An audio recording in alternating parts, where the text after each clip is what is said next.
जय हिंद प्यारे बच्चों। मैं आपके सामने एक नई सीरीज आरपीएफ की कांस्टेबल और एसआई को ध्यान में रखते हुए उनके जीएस के प्रतिशत लेकर आपके सामने हाजिर हूं। बच्चों, आप सब लोग जानते हो जैसे कि आरपीएफ में वैकेंसी आई हैं कांस्टेबल और एसआई के लिए, और आप सब जो लोग जानते हो कि जीएस का वेटेज कितना होता है। सबसे मेन जो इस एग्जाम में होता है वो जीएस ही होता है। और मैं प्रीवियस क्वेश्चनों को ध्यान में रखते हुए और आगामी संभावित क्वेश्चनों को लेकर आपके सामने उपस्थित हूं। तो आज आरपीएफ कांस्टेबल और एसआई का पहला प्रतिशत लेकर मैं आपके सामने हाजिर हूं, और इस प्रतिशत का पहला क्वेश्चन आपके सामने है बच्चों। पहला क्वेश्चन है, व्यपगत का सिद्धांत, व्यपगत सिद्धांत के तहत सबसे पहले किस राज्य को मिलाया गया था। इस क्वेश्चन में यह पूछा गया है कि जो व्यपगत सिद्धांत था उसके तहत अंग्रेजों ने किस राज्य को सबसे पहले मिलाया था। तो ऑप्शन बच्चे आपके सामने हैं, उदयपुर, ऑप्शन सेकंड आपके सामने है सतारा, ऑप्शन थर्ड आपके सामने है अवध, और ऑप्शन 4 आपके सामने है बच्चों नागपुर। तो बच्चों मैं बता दूं इस क्वेश्चन का जो राइट आंसर है वो है ऑप्शन सेकंड सतारा। सतारा को सबसे पहले 1848 में ही व्यपगत सिद्धांत के तहत मिलाया गया था। अच्छा, व्यपगत सिद्धांत की बात की जाए तो इस व्यपगत सिद्धांत को राज्य हड़प भी कहते हैं। क्या कहते हैं? राज्य हड़प सिद्धांत। क्या कहा जाता है बच्चों?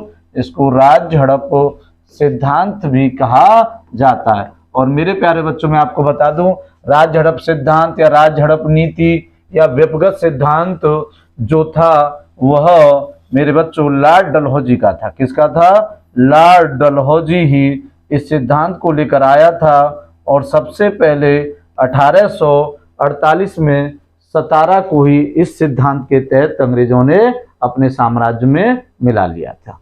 क्लियर है बच्चों? अब एक इंपॉर्टेंट बात तो है कि जो अवध है ये भी पूछ लिया जाता है। तो अवध को बच्चों सबसे अंत में मिलाया था। पूछा जाता है कि व्यपगत सिद्धांत के तहत अंग्रेजों ने सबसे अंत में किस राज्य को मिलाया था। तो सबसे अंत में अवध को मिलाया गया था, और अवध को जो मिलाया गया था वो 1856 में मिलाया गया था। और एक इंपॉर्टेंट बात यह है कि अवध को कुशासन के आरोपों के आधार पर, कुशासन के आरोपों के आधार पर मिलाया गया था। कुशासन के आरोपों के आधार पर। बच्चों इसमें इंपॉर्टेंट बात क्या थी कि अंग्रेजों को अवध को अपने साम्राज्य में मिलाने के लिए कुछ मिल ही नहीं रहा था, क्योंकि अंग्रेजों का जो सबसे वफादार हुआ करता था वो अवध ही हुआ करता था। और देखो आप लोग कि अवध को 1856 में कुशासन के आरोप लगाकर उसको अपने साम्राज्य में शामिल कर लिया गया। नेक्स्ट क्वेश्चन आपके सामने है बच्चों। नेक्स्ट क्वेश्चन है, द्वितीय दिल्ली दरबार का आयोजन कब हुआ था। बच्चों ऑप्शन फर्स्ट आपके सामने है 1877, सेकंड ऑप्शन है 1911, थर्ड ऑप्शन है 1903, फोर्थ ऑप्शन है आपका 1905। तो मेरे बच्चों इस क्वेश्चन का जो राइट आंसर है वो ऑप्शन थर्ड है। क्या है? ऑप्शन थर्ड है। मैं बता दूं आप लोगों को कि दिल्ली दरबार के 3 आयोजन हुए थे। कितने आयोजन हुए थे? 3 आयोजन हुए थे, जिसमें से सबसे ज्यादा आप जानते हो तो इसको जानते हो, और यह तीसरा था। कौन सा था? यह तीसरा था। 1877 में पहला आयोजन हुआ, और 1903 में बच्चों दूसरा आयोजन हुआ था। और इस क्वेश्चन का जो राइट आंसर है वो 1903 है। जैसा कि आप लोग जानते हो कि 1911 में जो दिल्ली दरबार आयोजन हुआ था, इसमें एक तो बंगाल विभाजन को वापस लिया गया था। क्या किया गया था बच्चों? बंगाल विभाजन वापस लिया गया था। बहुत क्वेश्चन पूछा जाता है। बंगाल विभाजन वापस लिया गया था। कब लिया गया था? तो 1911 में वापस लिया गया। और बच्चों दूसरी इंपॉर्टेंट बात इसकी यह थी कि इसके बाद 1912 में दिल्ली को राजधानी बना दिया गया। पूछा जाता है कि दिल्ली को कब राजधानी बनाया गया था। तो दिल्ली को 1912 में राजधानी बनाया गया। दिल्ली को राजधानी कब बनाया गया था? 1912 में। क्लियर है बच्चों? दिल्ली दरबार के 3 आयोजन होते हैं। 1877 में होता है फर्स्ट, सेकंड 1903 में होता है। और उस क्वेश्चन का जो राइट आंसर है वो यही है, और यही पूछा गया कि द्वितीय दिल्ली दरबार का आयोजन कब हुआ था। क्लियर है बच्चों। नेक्स्ट क्वेश्चन आपके सामने है, यूरोपीय कंपनी की तुलना मधुमक्खियों के छत्ते से किसने की है या की थी। तो बच्चों मैं आपको बता दूं, एक बंगाल का नवाब हुआ करता था, उसने कहा था कि जो यूरोपीय कंपनी की बात की जाए तो जैसे अंग्रेज हुए, पुर्तगाली हुआ, आपने सुना होगा कि पुर्तगाली सबसे पहले 1498 में आए, फिर ईस्ट इंडिया कंपनी आई। तो इसी आधार पर उसने जितनी भी पुर्तगालियां कंपनी थी उसकी तुलना एक बंगाल के नवाब ने मधुमक्खियों के छत्ते से की थी। ऑप्शन फर्स्ट आपके सामने है मुर्शिद कुली खां, ऑप्शन सेकंड आपके सामने है सिराजुद्दौला, ऑप्शन थर्ड आपके सामने है अलीवर्दी खान, और ऑप्शन 4 आपके सामने है मुबारकुद्दौला। तो बच्चों मैं आपको बता दूं, इस क्वेश्चन का राइट आंसर ऑप्शन थर्ड है अलीवर्दी खां। कौन है? अलीवर्दी खां। अलीवर्दी खां भी बंगाल का नवाब था। कौन था? यह भी बंगाल का नवाब था बच्चों। और इसका जो टाइम पीरियड था 1740 से 1740 और 56 तक था।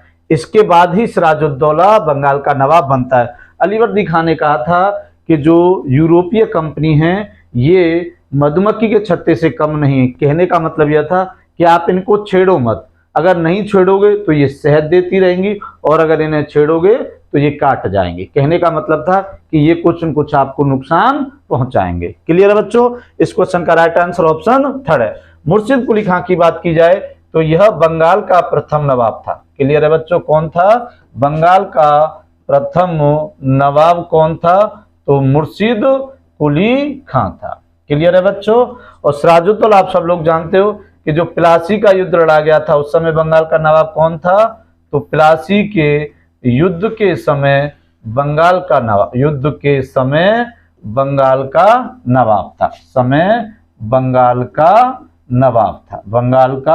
नवाब था।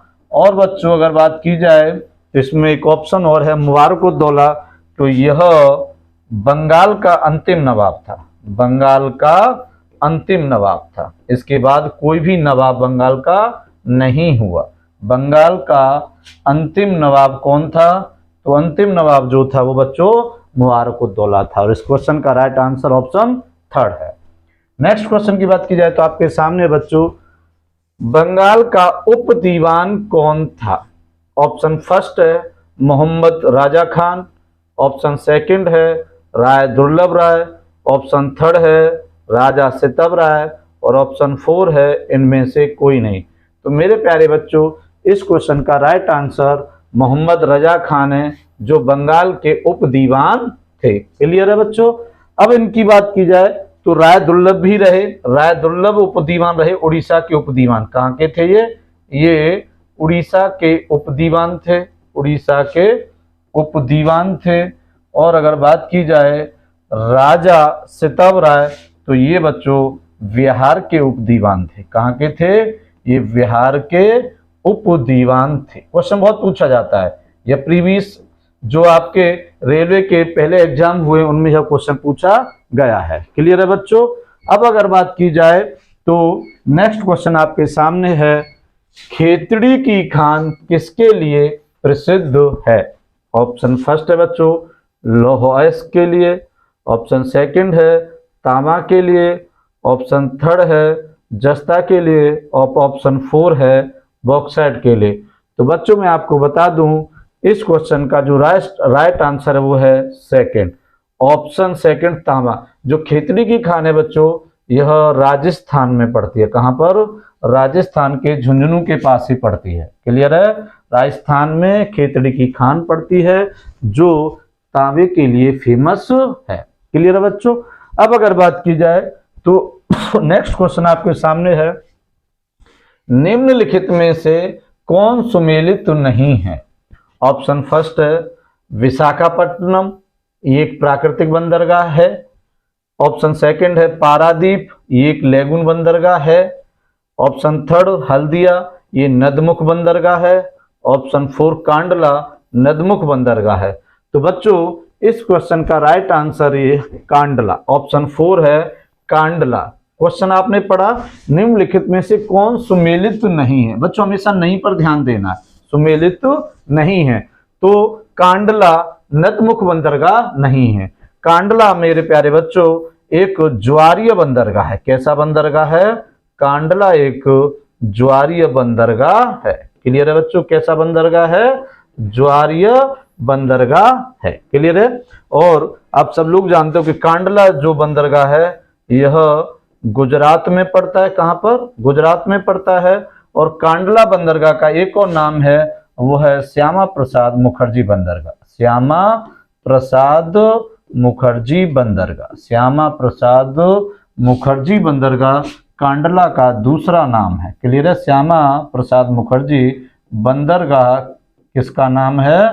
तो वह कांडला बंदरगाह का ही नाम है। और कांडला एक ज्वारीय बंदरगाह है। क्लियर है बच्चों? नेक्स्ट क्वेश्चन आपके सामने है, साइमन कमीशन का विरोध किसने नहीं किया था? कहने का मतलब यह है कि जब भारत में साइमन कमीशन आया था तो उस समय ज्यादातर सभी लोगों ने इसका विरोध किया था, लेकिन कुछ लोगों ने इसका विरोध नहीं किया था। और क्वेश्चन में यही पूछा गया। ऑप्शन फर्स्ट है यूनियनिस्ट पार्टी, ऑप्शन सेकंड है जस्टिस पार्टी, ऑप्शन थर्ड है इन दोनों ने, और ऑप्शन 4 है कांग्रेस पार्टी। तो मेरे प्यारे बच्चों इस क्वेश्चन का राइट आंसर ऑप्शन थर्ड है इन दोनों ने ही। इन दोनों ने साइमन कमीशन का विरोध नहीं किया था। आप सब लोग अगर जानते हो तो साइमन कमीशन का गठन 1927 में हुआ था। कब हुआ था? 1927 में। और जो ये भारत आया था, कब भारत जो आया था ये 1928 में आया था। क्लियर है बच्चों? भारत यह 1928 में आया था। इसमें कुल 7 सदस्य थे। कितने सदस्य थे? कुल 7 सदस्य थे। और इनकी खासियत यह थी कि इन 7 सदस्यों में कोई भी भारतीय नहीं था। क्या बात थी इसकी? कोई भी भारतीय नहीं था। और कोई भी भारतीय नहीं था इसीलिए इसका विरोध हो रहा था। कोई भी भारतीय नहीं था इसलिए इसका विरोध लगभग पूरे भारत में हुआ। अलग अलग जगह अलग अलग नेतृत्वकर्ता थे, लेकिन यूनियनिस्ट पार्टी और जस्टिस पार्टी ने इसका विरोध नहीं किया था। देखो मजेदार बात देखो, 7 सदस्य हैं और वो ऐसे सदस्य हैं जिन्हें भारत से कोई मतलब नहीं है, और वो भारत के लिए कानून लेके आ रहे हैं। जबकि भारतीय होना चाहिए, क्योंकि भाई सपोज करो मैं अगर कोई भी कानून बनाता हूं या अपने लिए, अपने घर के लिए, मुझे तो कोई जानकारी नहीं उसके बारे में कि तुम्हारा घर कैसे चलेगा, और बाहर के लोग ही बना देते हैं कि भाई तुम्हारे घर का संचालन ऐसे ऐसे होगा। कैसे पॉसिबल था? तो इसीलिए इसका विरोध किया गया था। क्लियर है बच्चों? तो इस क्वेश्चन का राइट आंसर क्या है? थर्ड, ऑप्शन थर्ड इस क्वेश्चन का राइट आंसर है। यूनियनिस्ट पार्टी और जस्टिस पार्टी दोनों ने ही साइमन कमीशन का विरोध नहीं किया था। क्लियर है बच्चों? नेक्स्ट क्वेश्चन आपके सामने है, संघीय शक्ति समिति के अध्यक्ष कौन थे? क्लियर है? ऑप्शन फर्स्ट है पंडित जवाहरलाल नेहरू, ऑप्शन सेकंड है doctor Bhimrao Ambedkar, option third है डॉक्टर राजेंद्र प्रसाद, ऑप्शन 4 है सरदार वल्लभ भाई पटेल। तो मेरे प्यारे बच्चों इस क्वेश्चन का जो राइट आंसर है वो है ऑप्शन फर्स्ट, पंडित जवाहरलाल नेहरू संघीय शक्ति समिति के अध्यक्ष थे। डॉक्टर भीमराव अंबेडकर की बात की जाए बच्चों तो ये आप सब लोग जानते हैं एक महत्वपूर्ण समिति थी जिसको हम प्रारूप समिति कहते हैं। क्या कहते हैं? प्रारूप समिति। क्या कहते हैं? प्रारूप समिति या ड्राफ्टिंग कमेटी। क्या? या ड्राफ्टिंग कमेटी, या इसको हम लोग कहते हैं पांडुलिपि समिति। क्या कहते हैं इसको? पांडुलिपि समिति। क्लियर है बच्चों? पांडुलिपि समिति। क्लियर है? तो यह अलग अलग नामों से जानी जाती है, जिसके अध्यक्ष डॉक्टर भीमराव अंबेडकर थे। डॉक्टर राजेंद्र प्रसाद की बात की जाए तो संचालन समिति के अध्यक्ष थे। किसके थे? संचालन समिति के अध्यक्ष थे। उसके अलावा एक झंडा तथर्थ समिति थी, उसके भी अध्यक्ष थे। झंडा तथर्थ समिति थी, झंडा तथर्थ समिति थी, उसके भी अध्यक्ष डॉक्टर राजेंद्र प्रसाद थे। सरदार वल्लभ भाई पटेल की बात की जाए तो आप सब लोग जानते हो आप सब लोग जानते हो कि जो प्रांतीय समिति थी उसके अध्यक्ष थे। क्लियर है बच्चों? किस समिति के थे? प्रांतीय समिति के अध्यक्ष कौन थे? सरदार वल्लभ भाई पटेल थे। क्लियर है? प्रांतीय समिति के कौन थे? तो प्रांतीय समिति के सरदार वल्लभ भाई पटेल थे। कहने का मतलब यह है कि इनकी ही कृपा है कि भारत का एकीकरण हुआ था। क्लियर है? और सरदार वल्लभ भाई पटेल को ही भारत का बिस्मार्क भी कहा जाता है, क्योंकि उन्होंने ही सभी जो स्टेट हैं उन सबको एकत्रित करने में बहुत महत्वपूर्ण भूमिका निभाई थी। जो आज का भारत जो राज्यों का संघ है उसमें बहुत बड़ी भूमिका सरदार वल्लभ भाई पटेल की ही है। क्लियर है बच्चों? नेक्स्ट क्वेश्चन आपके सामने है, राज्यपाल की नियुक्ति से संबंधित कौन सा अनुच्छेद है? इस क्वेश्चन में यह पूछा गया है कि राज्यपाल की जो नियुक्ति होती है वो किस अनुच्छेद के तहत होती है। ऑप्शन फर्स्ट है अनुच्छेद 153। क्लियर है बच्चों? ऑप्शन सेकंड है अनुच्छेद 154। ऑप्शन थर्ड आपके सामने है अनुच्छेद 155 और ऑप्शन 4 है अनुच्छेद 156। तो मेरे प्यारे बच्चों मैं आपको बता दूं इस क्वेश्चन का राइट आंसर ऑप्शन थर्ड है अनुच्छेद 155। यह कहता है कि भारत के राज्यपाल की नियुक्ति या किसी भी राज्य के राज्यपाल की नियुक्ति, किसी भी राज्य के राज्यपाल की नियुक्ति राष्ट्रपति करता है। राज्य के राज्यपाल की नियुक्ति कौन करता है? राष्ट्रपति करता है। क्लियर है बच्चों? राज्य के राज्यपाल की नियुक्ति राष्ट्रपति ही करता है। और आप सब लोगों को पता होगा कि जो राज्यपाल की नियुक्ति जो राष्ट्रपति करता है और राज्यपाल राष्ट्रपति के प्रसाद पर्यंत ही अपने पद पर रहते हैं। क्लियर है? राज्यपाल राष्ट्रपति के प्रसाद पर्यंत ही रहते हैं। कहने का मतलब है कि राष्ट्रपति चाहे तब किसी भी राज्यपाल को हटा सकता है, लेकिन यह जो शक्ति राष्ट्रपति की है यह इसकी स्वविवेक शक्ति नहीं है, बल्कि यह मंत्री परिषद प्रधानमंत्री के कहने पर ही करता है। अब अनुच्छेद 153 की बात की जाए तो इसमें यह बताया गया कि राज्य का एक राज्यपाल होगा। क्या बताया गया है? राज्य का एक राज्यपाल होगा। और 7वें संविधान संशोधन अधिनियम 1956 के तहत यह भी बताया गया है कि एक से अधिक राज्यों का एक राज्यपाल हो सकता है।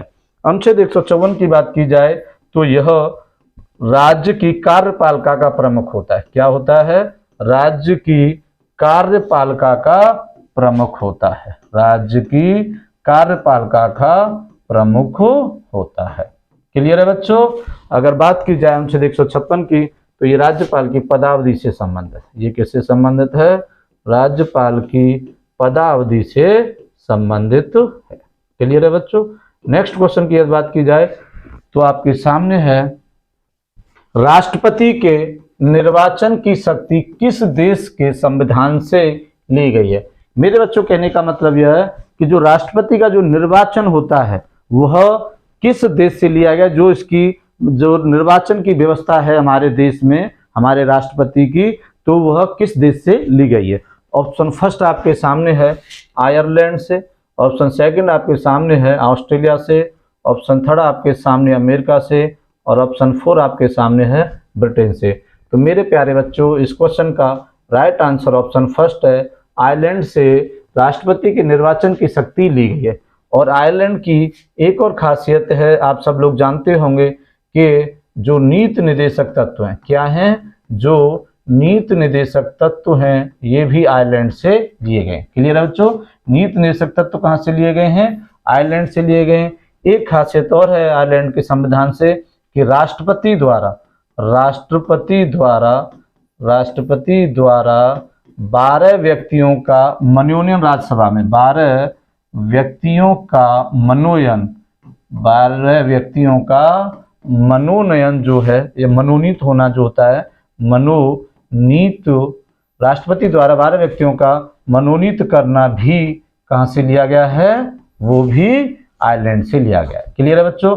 आप सब लोगों को पता है कि राज्यसभा में राष्ट्रपति 12 ऐसे व्यक्तियों को मनोनीत करता है जो कला, खेल, विज्ञान, साहित्य आदि में ख्याति प्राप्त होते हैं। क्लियर है बच्चों। इनकी अगर बात की जाए तो एक एक इनका भी देख लो। ऑस्ट्रेलिया से सबसे इंपोर्टेंट समवर्ती सूची क्या ली गई है, समवर्ती सूची। प्रस्तावना की भाषा पर हमें कोई जरूरत नहीं है। अमेरिका की बात की जाए तो मूल अधिकार अमेरिका से लिए गए हैं। क्लियर है बच्चों। और ब्रिटेन से बात की जाए तो एकल नागरिकता का प्रावधान ब्रिटेन से लिया गया। एकल नागरिकता का प्रावधान कहां से लिया गया है, ब्रिटेन से लिया गया। नेक्स्ट क्वेश्चन आपके सामने है, किस मामले में सर्वोच्च न्यायालय ने संविधान के आधारभूत ढांचे की व्याख्या की थी। बहुत महत्वपूर्ण क्वेश्चन है। कहने का मतलब यह है कि जब सर्वोच्च न्यायालय ने संविधान का आधारभूत ढांचा बताया, आधारभूत ढांचा ऐसा ढांचा होता है जिसमें परिवर्तन नहीं किया जा सकता है, ना संसद के द्वारा, ना संविधान संशोधन के द्वारा, किसी भी आधार पर संविधान के आधारभूत ढांचे में परिवर्तन नहीं किया जा सकता है। और यह व्याख्या कब दी थी, आओ हम लोग देखते हैं। ऑप्शन फर्स्ट है गोलकनाथ केस में, ऑप्शन सेकंड है केशवानंद भारती केस में, ऑप्शन थर्ड है मुंबई मामले में, और ऑप्शन 4 है बेरुवाड़ी केस में। तो मेरे प्यारे बच्चों, इस क्वेश्चन का राइट आंसर है केशवानंद भारती केस में ही सर्वोच्च न्यायालय ने सबसे पहले संविधान के आधारभूत ढांचे की व्याख्या की थी। और यह 1973 की बात है। कब की बात है, 1973 का केशवानंद भारती केस था और उस पर सर्वोच्च न्यायालय विचार विमर्श कर रहा था। उसी दौरान सर्वोच्च न्यायालय ने आपके संविधान के आधारभूत ढांचे की व्याख्या की थी। क्लियर है बच्चों। नेक्स्ट क्वेश्चन आपके सामने है, किस अनुच्छेद को संविधान की आत्मा कहा जाता है। क्लियर है बच्चों। इसमें क्या पूछा गया, किस अनुच्छेद को, किस पार्ट को नहीं, किस अनुच्छेद को, किस अनुच्छेद को संविधान की आत्मा कहा जाता है। ऑप्शन फर्स्ट आपके सामने है अनुच्छेद 32 को, ऑप्शन सेकंड आपके सामने है अनुच्छेद 23 को, ऑप्शन थर्ड आपके सामने अनुच्छेद 31 को, ऑप्शन 4 आपके सामने है अनुच्छेद 19 को। तो मेरे प्यारे बच्चों, इस क्वेश्चन का राइट आंसर अनुच्छेद 32 है। और अनुच्छेद 32 को ही डॉक्टर भीमराव अंबेडकर ने, किसने, डॉक्टर भीमराव अंबेडकर ने संविधान की आत्मा कहा था। क्लियर है। डॉक्टर भीमराव अंबेडकर जी ने ही संविधान की आत्मा कहा था। अगर वैसे पूछा जाए तो प्रस्तावना को भी संविधान की आत्मा कहा जाता है, लेकिन यहाँ पर क्वेश्चन क्या था कि किस अनुच्छेद को, किस अनुच्छेद को संविधान की आत्मा कहा जाता है। तो अनुच्छेद 32 को जो डॉक्टर भीमराव अंबेडकर ने कहा था कि अनुच्छेद 32 संविधान की आत्मा है। क्यों कहा था, क्योंकि अनुच्छेद 32 जो है वह क्या कहता है कि संवैधानिक उपचारों का अधिकार, क्या कहता है, संवैधानिक उपचारों का अधिकार, संवैधानिक उपचारों का अधिकार। बच्चों इंपॉर्टेंट बात क्या है कि आप सब लोग जानते हो कि उपचार किसका किया जाता है, उपचार तब किया जाता है जब जैसे हम बीमार हो जाएं तो हमारा उपचार किया जाता है। तो अनुच्छेद 32 भी ऐसे ही है। यदि आपके मूल अधिकारों को कोई छीनता है तो फिर उनका उपचार जो किया जाता है वो अनुच्छेद 32 के तहत ही किया जाता है। अनुच्छेद 32 के तहत कैसे किया जाता है, क्योंकि अनुच्छेद 32 के तहत ही रिट, 5 प्रकार की रिट सुप्रीम कोर्ट द्वारा जारी होती हैं। क्लियर है। यदि आपके मूल अधिकारों का हनन होता है तो अनुच्छेद 32 के तहत आप सर्वोच्च न्यायालय डायरेक्ट जा सकते हो। इसीलिए डॉक्टर भीमराव अंबेडकर जी ने ही अनुच्छेद 32 को संवैधानिक उपचारों का अधिकार जो था उसे ही संविधान की आत्मा कहा था। क्लियर है बच्चों। अब अगर बात की जाए तो नेक्स्ट क्वेश्चन आपके सामने है, सर्वोच्च न्यायालय एक अभिलेख न्यायालय है, यह किस अनुच्छेद में उल्लिखित है। कहने का मतलब यह है कि सर्वोच्च न्यायालय एक अभिलेख न्यायालय होता है और यह किस अनुच्छेद में इसका विवरण है। तो हम लोग देखते हैं। ऑप्शन फर्स्ट है अनुच्छेद 124, ऑप्शन सेकंड है अनुच्छेद 125, ऑप्शन थर्ड है अनुच्छेद 126 और ऑप्शन 4 है अनुच्छेद 129। तो मेरे प्यारे बच्चों, इस क्वेश्चन का जो राइट आंसर है वो ऑप्शन 4 है। अनुच्छेद 129 के तहत ही जो सर्वोच्च न्यायालय वो एक अभिलेख न्यायालय है। अभिलेख न्यायालय क्या होता है बच्चों, अभिलेख न्यायालय यह होता है कि अगर सर्वोच्च न्यायालय कोई फैसला दे देता है तो उसको वह चेंज कर सकता है या उसमें वह परिवर्तन कर सकता है।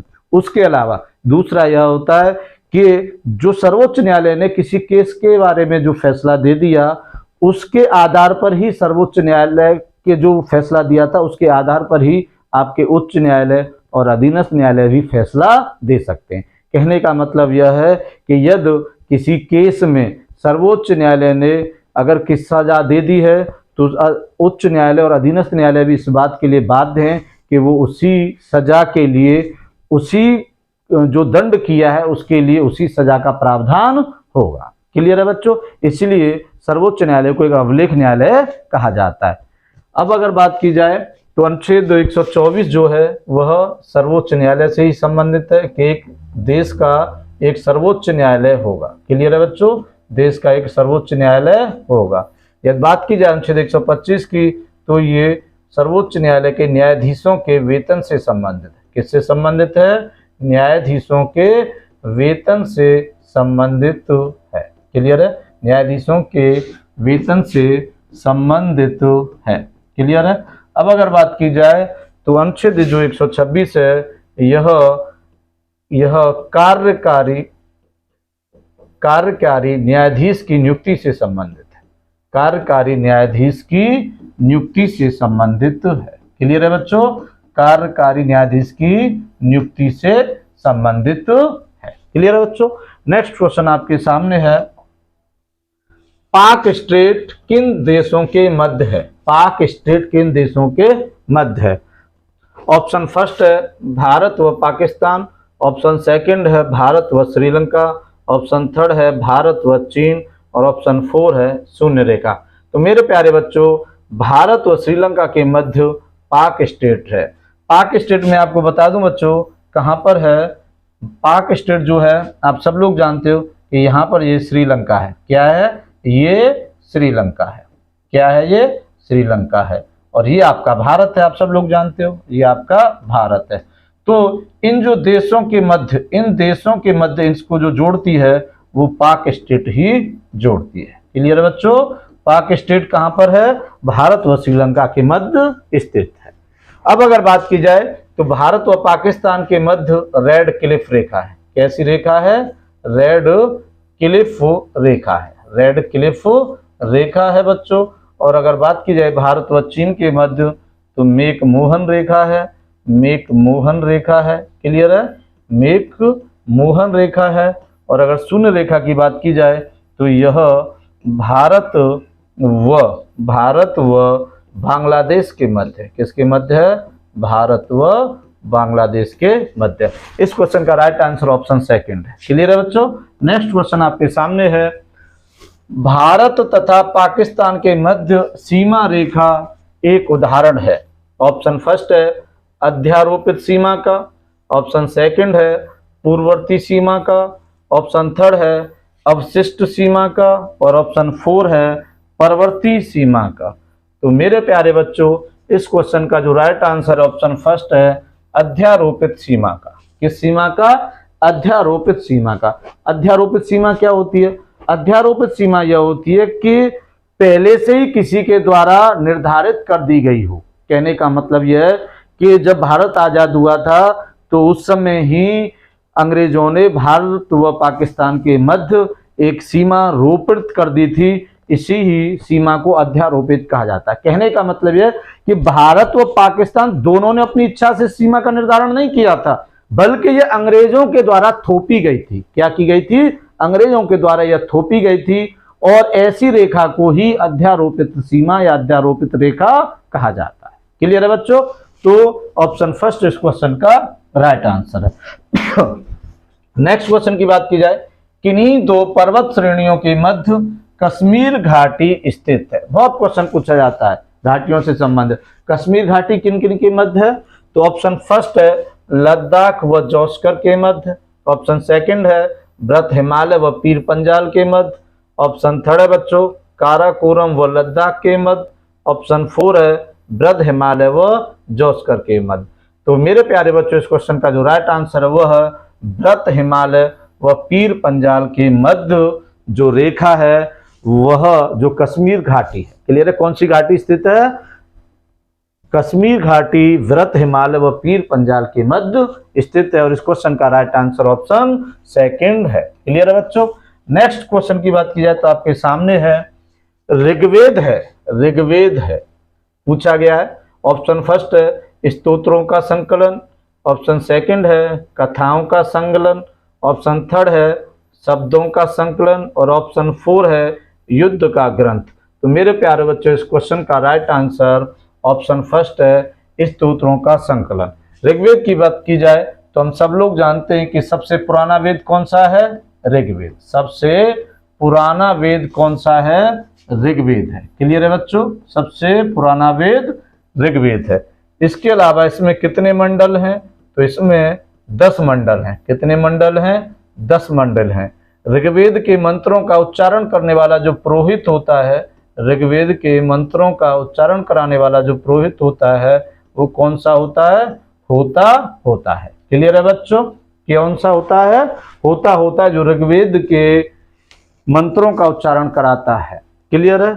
अब अगर बात की जाए नेक्स्ट क्वेश्चन की तो आपके सामने है वर्ण व्यवस्था से संबंधित पुरुष सूक्त मूलतः पाया जाता है। इस क्वेश्चन में यह पूछा गया है कि प्राचीन भारत में ही वर्ण व्यवस्था के बारे में बताया गया था। और वर्ण व्यवस्था के बारे में जो बताया गया था वो ऋग्वेद के एक मंडल में बताया गया था, जो मैंने अभी चर्चा की थी कि 10 मंडल होते हैं, तो उनमें से एक मंडल था उसमें बताया गया था। हम लोग देखते हैं। ऑप्शन फर्स्ट है अथर्ववेद, ऑप्शन सेकंड है सामवेद, ऑप्शन थर्ड है ऋग्वेद और ऑप्शन 4 है मनुस्मृति। तो मेरे प्यारे बच्चों इस क्वेश्चन का राइट आंसर भी ऋग्वेद है, ऑप्शन थर्ड। वर्ण व्यवस्था जो है, वर्ण व्यवस्था की एक पुरुष सूक्त है जो ऋग्वेद के एक मंडल में मिलती है। और इसमें यह पूछा गया है कि पुरुष सूक्त किस मंडल से, किस वेद से संबंधित है, तो ऋग्वेद से संबंधित है। नेक्स्ट क्वेश्चन आपके सामने है प्राचीन भारत में निशाका जाने जाते थे।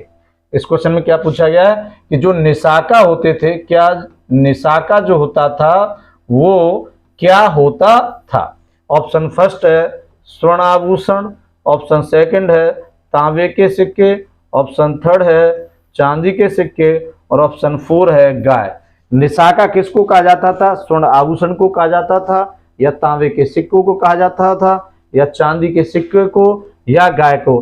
तो मेरे प्यारे बच्चों इस क्वेश्चन का राइट आंसर है ऑप्शन फर्स्ट, स्वर्ण आभूषण को प्राचीन भारत में निशाका कहा जाता था। क्लियर है। या कहीं कहीं निष्क भी लिखा मिल जाएगा, निष्क भी स्वर्ण आभूषण था, निशाका की जगह निष्क भी लिखा मिल सकता है, तो निष्क भी स्वर्ण आभूषण था। क्लियर है बच्चों, क्या था, ये भी स्वर्ण आभूषण था, स्वर्ण आभूषण था। क्लियर है बच्चों। नेक्स्ट क्वेश्चन आपके सामने है भूमि स्पर्श मुद्रा की सारनाथ बुद्ध मूर्ति संबंधित है। आपने देखा होगा कि सारनाथ की एक बुद्ध मूर्ति है जो भूमि स्पर्श है, मतलब भूमि को टच करते हुए उसमें गौतम बुद्ध को दिखाया गया है।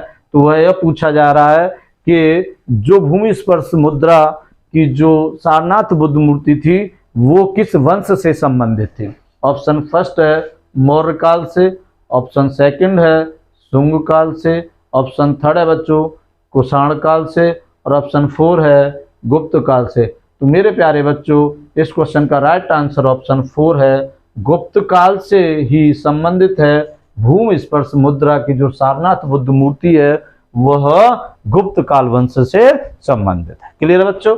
नेक्स्ट क्वेश्चन आपके सामने है रासायनिक ऊर्जा को ऊष्मा ऊर्जा में परिवर्तन होने का उदाहरण है। इस क्वेश्चन में यह पूछा गया है कि जो रासायनिक ऊर्जा है वह ऊष्मा ऊर्जा में परिवर्तित होती है, तो यह किस प्रकार का उदाहरण है।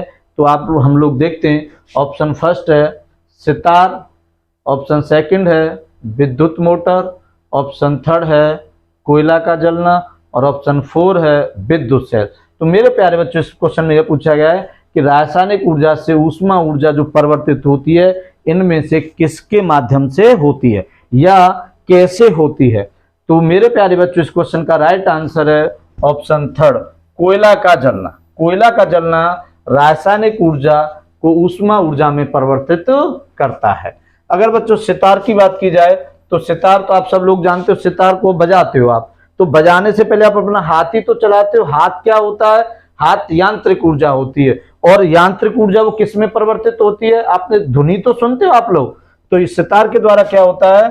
यांत्रिक ऊर्जा को ध्वनि ऊर्जा में, क्लियर है बच्चों, यांत्रिक ऊर्जा को ध्वनि ऊर्जा में परिवर्तित करता है, यांत्रिक ऊर्जा को ध्वनि ऊर्जा में परिवर्तित करता है, क्लियर है। अब अगर बात की जाए विद्युत मोटर, तो बच्चों विद्युत मोटर विद्युत ऊर्जा को, किसको? विद्युत ऊर्जा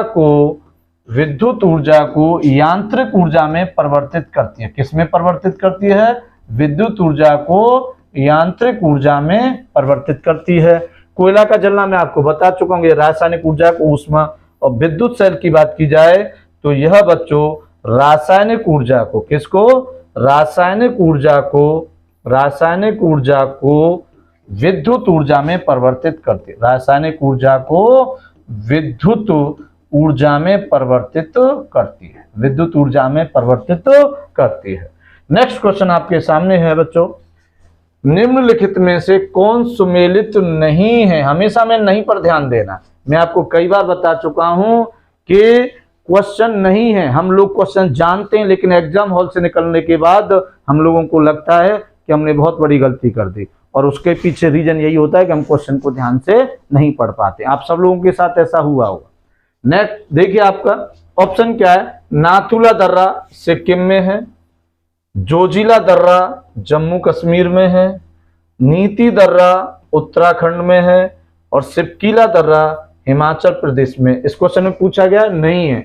मेरे प्यारे बच्चों, इस क्वेश्चन की खासियत यह है कि जो जोजिला दर्रा है, जोजिला जो दर्रा है, यह जम्मू कश्मीर में नहीं है।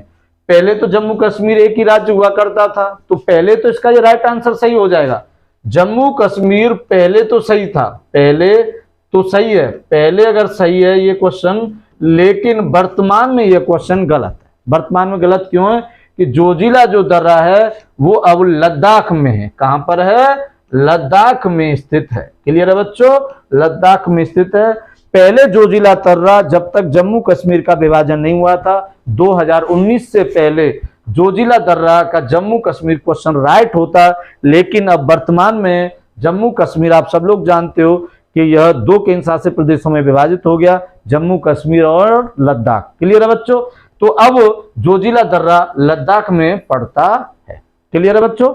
नेक्स्ट क्वेश्चन आपके सामने है, निम्नलिखित में से कौन मेघालय पठार का अंश नहीं है?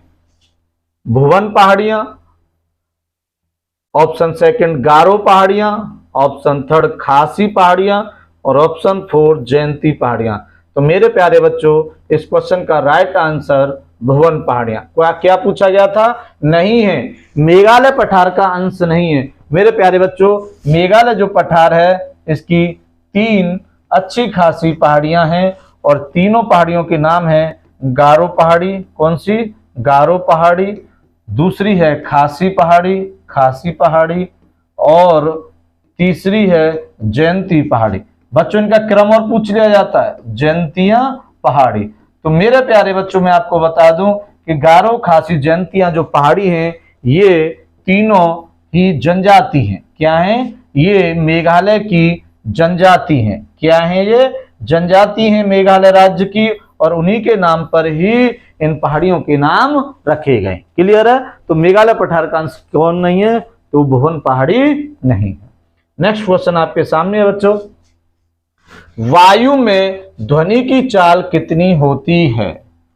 ऑप्शन फर्स्ट है 332 मीटर पर सेकेंड, ऑप्शन सेकंड है 6420 मीटर पर सेकेंड, ऑप्शन थर्ड है 5640 मीटर पर सेकेंड, और ऑप्शन 4 है 5130 मीटर पर सेकेंड।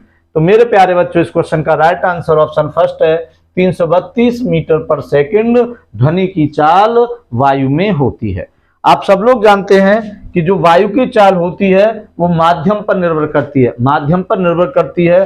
तो सबसे कम ध्वनि की चाल जो होती है वो बच्चों गैस में होती है, गैस में होती है। किस में होती है? गैस में होती है।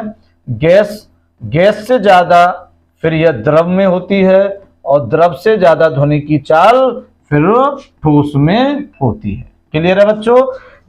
ध्वनि की चाल माध्यम के ऊपर निर्भर करती है। गैस में सबसे कम ध्वनि की चाल होती है, उससे ज्यादा द्रव में होती है और उससे ज्यादा ठोस में होती है। तो मेरे प्यारे बच्चों 332 मीटर पर सेकंड तो वायु में ध्वनि की चाल होती है, लेकिन जो 6420 मीटर पर सेकंड है ये बच्चों एल्यूमिनियम में ध्वनि की चाल होती है। किसमें?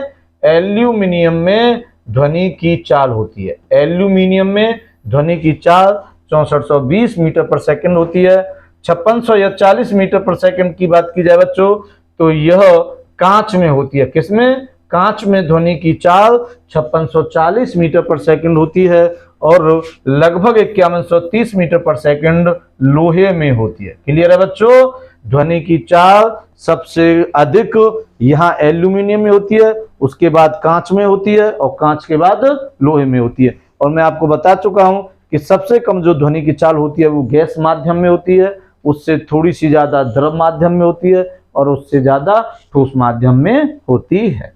क्लियर है बच्चों? नेक्स्ट क्वेश्चन आपके सामने है, किस रंग का वर्ण विक्षेपण सबसे अधिक होता है? ऑप्शन फर्स्ट बैंगनी, ऑप्शन सेकंड लाल, ऑप्शन थर्ड हरा और ऑप्शन फोर पीला। तो मेरे प्यारे बच्चों वर्ण विक्षेपण क्या होता है इस बात को ध्यान दीजिए। आप सपोज कीजिए कि हमने मान लिया कि ये एक प्रिज्म है। ये क्या है? ये एक प्रिज्म है। क्या है? प्रिज्म है। और यहां ये सूर्य का प्रकाश आ रहा है। क्या आ रहा है? सूर्य की किरण आ रही है या प्रकाश आ रहा है? सूर्य की किरण आ रही है या सूर्य का प्रकाश आ रहा है। जब ये इसमें प्रवेश करता है तो यह फिर ऐसे विभिन्न कलरों में विभाजित हो जाता है। क्लियर है बच्चों? यह विभिन्न कलरों में विभाजित हो जाता है और ये 7 कलर होते हैं। कितने होते हैं? 7 कलर होते हैं। इसी घटना को हम वर्ण विक्षेपण कहते हैं। सूर्य का प्रकाश किसी प्रिज्म से होकर जब गुजरता है तो प्रकाश अपने रंगों में या 7 रंगों में विभाजित हो जाता है। इस घटना को हम लोग वर्ण विक्षेपण कहते हैं। अब जो 7 हैं इसमें वी आई आप सब लोग जानते हो, बी जी वाई ओ आर विबग्योर। क्या पढ़ते हैं हम इसको? विबग्योर पढ़ते हैं। यह रेड होता है। ये क्या होता है? रेड होता है। ये ऑरेंज कलर होता है। ये ऑरेंज होता है। ये येलो होता है बच्चों। ये येलो होता है। ये ग्रीन होता है। ये ग्रीन होता है। ये ब्लू होता है। ये इंडिगो होता है। ये क्या होता है? इंडिगो होता है। और बच्चों वी जो रह गया ये वायलेट होता है। कौन सा होता है? वायलेट होता है या बैंगनी। ये कौन सा होता है? बैंगनी होता है। और ये लाल होता है। तो मेरे प्यारे बच्चों मैं आपको बता दूं कि वर्ण विक्षेपण ऊपर से नीचे की ओर घटता आता है। वर्ण विक्षेपण क्या होता है? वर्ण विक्षेपण ऊपर से नीचे की ओर घटता आता है। मेरा कहने का मतलब यह है कि ऊपर सबसे ज्यादा होता है और नीचे सबसे कम होता है। तो लाल रंग का वर्ण विक्षेपण सबसे कम होता है। सबसे कम लाल रंग का होता है। सबसे कम वर्ण विक्षेपण किसका होता है? लाल का होता है। और सबसे अधिक बैंगनी कलर का होता है। क्लियर है? और यही क्वेश्चन में पूछा गया है। तो क्वेश्चन का राइट आंसर ऑप्शन फर्स्ट है बैंगनी। बैंगनी रंग का वर्ण विक्षेपण सबसे अधिक होता है। क्लियर है बच्चों? नेक्स्ट क्वेश्चन आपके सामने है, केंद्रक की खोज किसने की थी? ऑप्शन फर्स्ट है रॉबर्ट क्राउन, ऑप्शन सेकंड है वोल्डियर, ऑप्शन थर्ड है जीई पैलेट और ऑप्शन 4 है डी डवे। ये डी डवे होता है वैसे, डी डवे। तो मेरे प्यारे बच्चों इस क्वेश्चन का राइट आंसर ऑप्शन फर्स्ट है रॉबर्ट क्राउन। क्या है? रॉबर्ट क्राउन ने केंद्रक की खोज की थी। वोल्डियर ने यदि बात की जाए तो गुणसूत्र की खोज की थी। किसकी? क्रोमोसोम होते हैं, जो क्रोमोसोम होते हैं गुणसूत्र, उसकी खोज वोल्डियर ने की थी। जीई पैलेट की बात की जाए तो जीई पैलेट साहब ने राइबोसोम की खोज की थी। किसकी? राइबोसोम की खोज की थी। और डी डवे ने यदि बात की जाए तो लाइसोसोम। किसकी खोज की थी? लाइसोसोम की। क्लियर है बच्चों? जी पैलेट ने राइबोसोम और डी डवे ने लाइसोसोम की खोज की थी। क्लियर है बच्चों? नेक्स्ट क्वेश्चन की बात की जाए तो नेक्स्ट क्वेश्चन आपके सामने है। इसमें मेरे प्यारे बच्चों ये जीई पैलेट है ना, ये लाइसोसोम की खोज की थी और डी डवे ने राइबोसोम की। डी डवे ने राइबोसोम की किया और जीई पैलेट साहब ने लाइसोसोम की खोज की थी। नेक्स्ट क्वेश्चन आपके सामने है, पादप विषाणु बने होते हैं। ऑप्शन फर्स्ट है आरएनए के, ऑप्शन सेकंड है डीएनए के, ऑप्शन थर्ड है आरएनए और डीएनए के, और ऑप्शन 4 है इनमें से किसी के नहीं। तो मेरे प्यारे बच्चों, जो विषाणु होते हैं वो 3 प्रकार के होते हैं। विषाणु जो होते हैं 3 प्रकार के होते हैं। एक होते हैं पादप विषाणु, एक होते हैं पादप विषाणु, एक होते हैं जंतु विषाणु, जंतु विषाणु, क्लियर है बच्चों, और एक होते हैं बैक्टीरियोफेज। क्या होते हैं? बैक्टीरियोफेज। नाम तो भले बैक्टीरिया जैसा लग रहा है लेकिन बैक्टीरियोफेज होते हैं, क्लियर है। ये विषाणु के ही टाइप हैं, 3 प्रकार के होते हैं। विषाणु कितने प्रकार के होते हैं? 3 प्रकार के होते हैं।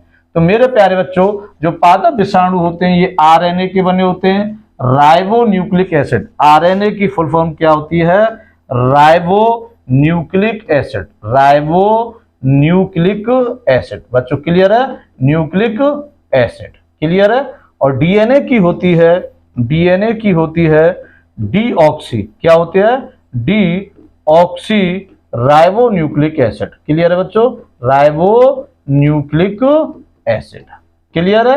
अब अगर बात की जाए तो पादप विषाणु आरएनए के बने होते हैं, जंतु विषाणु सामान्यतः तो डीएनए के होते हैं लेकिन ये कभी कभी आरएनए के भी बन जाते हैं, क्लियर है बच्चों। और बैक्टीरियोफेज हमेशा डीएनए के ही होते हैं।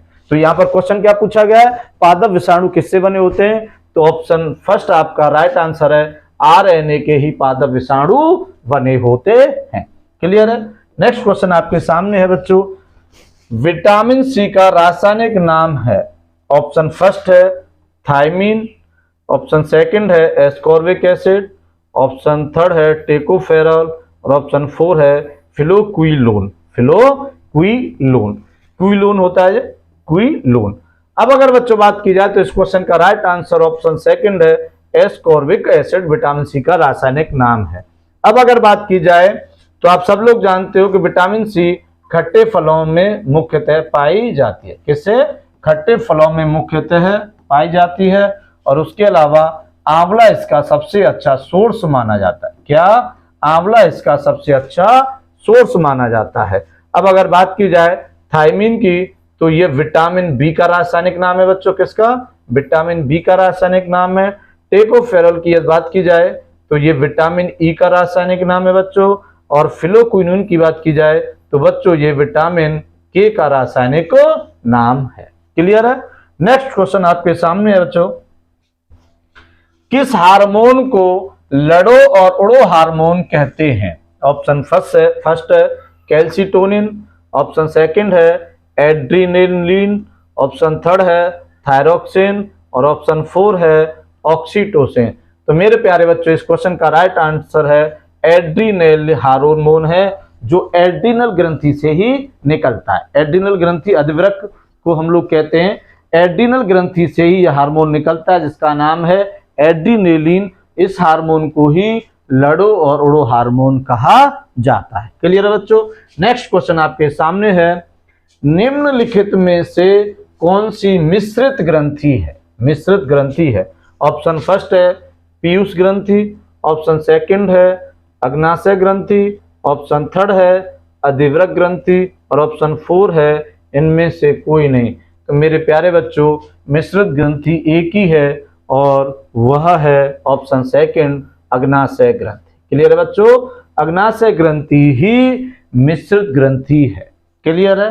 तो यह बच्चों मैं आपको बता दूं कि यह आरपीएफ कांस्टेबल और एसआई को ध्यान में रखते हुए ही उनके लिए प्रैक्टिस सेट स्टार्ट किए हैं। बच्चों की काफ़ी डिमांड थी, बच्चे कह रहे थे कई दिन से कि सर लेके आओ, तो थोड़ा सा टाइम की वजह से, लेकिन मैं आपके सामने एक बार फिर उपस्थित हूँ आरपीएफ और एसआई की नई सीरीज के साथ, क्लियर बच्चों।